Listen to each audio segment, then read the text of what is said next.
శ్రీ రంగనాథ రామాయణము రచన కవి సార్వభౌమ గోన బుద్ధారెడ్డి.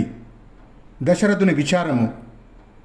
దాదాపు 12 యోజనముల పొడవు 5 యోజనముల వెడల్పు కలిగి మైనుచే నిర్మింపబడిన అయోధ్య శత్రువులకు అభేద్యమైన నగరంగా, కోసల దేశానికి ఇక్ష్వాకుల రాజధానిగా సరయూ నది తీరాన ఉండినది.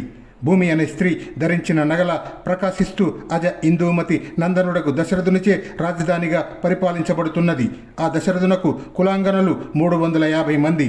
వారిలో కౌసల్య, కైక, సుమిత్రలు ప్రసిద్ధులు. వశిష్ఠాది పుణ్య ఋషులు దశరథునికి పురోహితులు. దృష్టి, విజయుడు, సిద్ధార్థుడు, అర్ధసాధకుడు, జయంతుడు, నీతితీర్థుడు, అశోకుడు, సుమంత్రుడు అను వారులు 8 మంత్రులు సహాయులుగా ఉండినారు.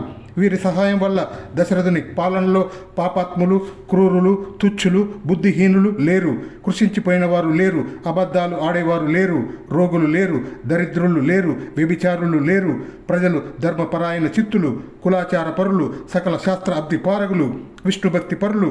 ఇంద్రుడు సహాయం కోరగా ఇంద్రుని శత్రువైన శంబరాసురుని గర్వాన్ని అణిచివేసిన పరాక్రమవంతుడకు దశరథుడు కోసల రాజ్యమును ఎంతో నేర్పుగా పరిపాలిస్తూ రాజ్య సంపదలలో తేలియాడుతూ ఉన్నను ఆయనకు సంతానం లేనందువల్ల ఒకనాడు వ్యధ చెంది వయసు పెరుగుతూ ఆయువు తగ్గుతున్నందున ఇంకా తనకు సంతానం లేదని బాధపడ్డాడు.